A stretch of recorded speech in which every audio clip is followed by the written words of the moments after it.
ত্রিনেত্রাস কুকারিতে আপনাদের সকলকে জানাই আমার সাদর আমন্ত্রণ।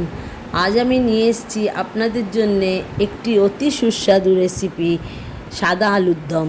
প্রথমে একটা মশলা তৈরি করে নিচ্ছি। এখানে 1 টিস্পুন জিরে দিলাম, আস্ত জিরে। 1 টিস্পুন আস্ত ধনে দিলাম। 10-12টা মতন আস্ত গোলমরিচ দিলাম। 4টে ছোট এলাচ দিলাম আর শুকনো লঙ্কা 2টো দিলাম। এবার গ্যাসের ফ্লেমটাকে একদম স্লো করে দিয়ে এটা 4-5 মিনিট নেড়ে নিয়ে এটাকে গুঁড়িয়ে নিয়ে ফিরে আসছি। কড়াতে 2 চামচ সাদা তেল দিচ্ছি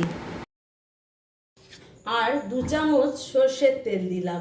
আপনারা এটা যে কোনো একটা তেলেই করতে পারেন, তবে আমি 2টো তেল মিশিয়ে করছি। এখানে আলুগুলোকে এইভাবে কেটে সেদ্ধ করে নিয়েছি। এবার এগুলো ভেজে নেব।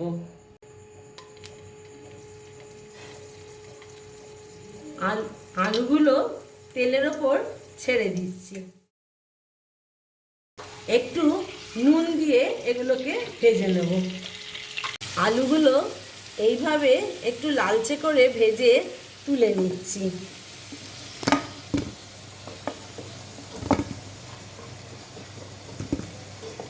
বাকি আলুগুলো এইভাবেই ভেজে নিয়ে ফিরে আসছি। ভাজা মশলাটা বানিয়ে নিয়েছি। দেখুন, এটা পুরো মিহি করে গুঁড়ো করিনি, একটু দানা দানা রেখেছি। ভাজা মশলাটা গড়িয়ে নিয়ে এবারে একটা কাজু বাদামের পেস্ট করে নিচ্ছি। এখানে একটু কাজু বাদাম দিলাম, তাইতে টক দই এই 1 বাটি মতন দিয়ে দিলাম। এটা আপনারা আলু আন্দাজে দেবেন। এবার এটাকে আরেকবার আমি মিক্সিতে পেস্ট করে ফিরে আসছি। আলু ভাজার তেলে একটু হিং দিলাম প্রথমে। হিং দিয়ে কাঁচা লঙ্কা আমি এখানে ক্রাশ করে দিয়েছি, পুরো বাটিনি। এটা যখন আলুর সঙ্গে মুখে আসবে খেতে খুবই ভাল লাগবে। আর এখানে আদা বাটা দিচ্ছি আমি 1 টেবিল স্পুন। এবার একটু নেড়ে নিচ্ছি। এবার একটু ভেজে নিয়ে আদাটা আর কাঁচা লঙ্কাটা এর মধ্যে যে কাজু বাদাম আর টক দইটা গ্রাইন্ড করে রেখেছিলাম বা বেটে রেখেছিলাম সেটা দিয়ে দিলাম। এই সময় আঁচটা একদম কমিয়ে দেবেন। কাজু বাদাম বাটাটা নেড়ে নিয়ে তার মধ্যে এই জারটা ধুয়ে একটু জল দিয়ে দিলাম, দিয়ে ভালো করে কষে নিচ্ছি। এবারেতে যে ভাজা মশলাটা বানিয়ে রেখেছিলাম সেটা দিয়ে দিলাম। ভালো করে কষে নেব।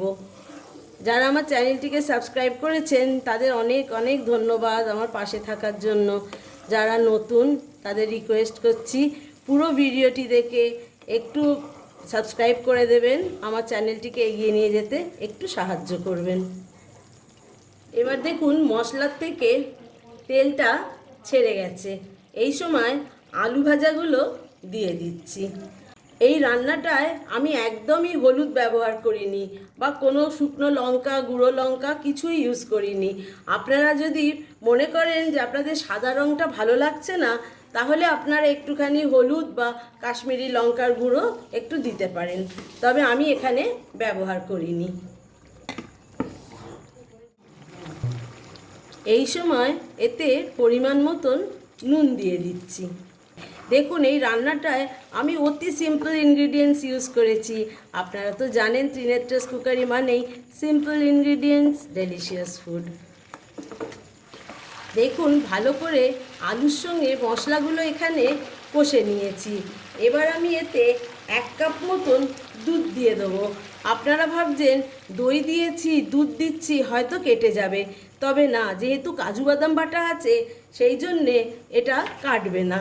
দেখুন, একদম কিচ্ছু হবে না, সুন্দর গ্রেভিটা হবে। আর আপনারা এটা কিন্তু রান্না করবেন একদম স্লো ফ্লেমে।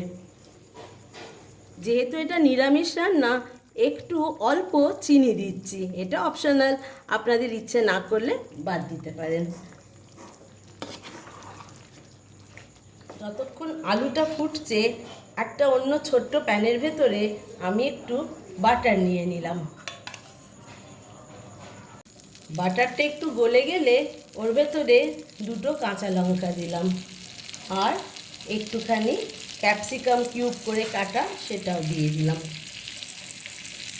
ক্যাপসিকামটা একটু ভাজা হয়ে গেলে ওতে টমেটো কিউব করে কাটা দিয়ে দিলাম।